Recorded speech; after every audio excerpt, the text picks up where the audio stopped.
خاک کربلا پر ہو، تاکہ نماز میں بھی تمہاری توجہات حسین ابن علی کی جانب رہیں، ذکر میں بھی تمہاری توجہات حسین ابن علی کی جانب رہیں۔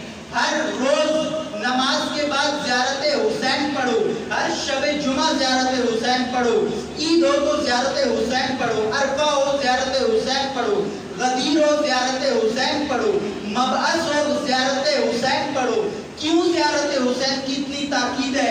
اس لیے اتنی تاکید ہے تاکہ تم اپنے زمانے میں حسین کی معرفت حاصل کر کے اس لشکر کا حصہ بن سکو، جو لشکر اگرچہ چلا 61 ہجری میں تھا لیکن اس کا اختتام 10 محرم کو نہیں ہوا، بلکہ اس کا اختتام و انجام حسین کے آخری فرزند کے ظہور کے ساتھ ہوگا۔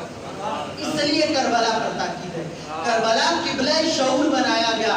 ہر لمحے میں کربلا کو یاد رکھو، کہیں کربلا فراموش نہ ہو جائے۔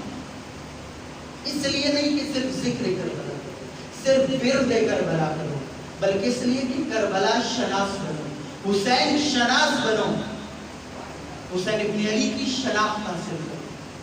اور اس کا ایک ذریعہ جو خود معصومین نے بتایا وہ یہ زیارت نامے ہیں۔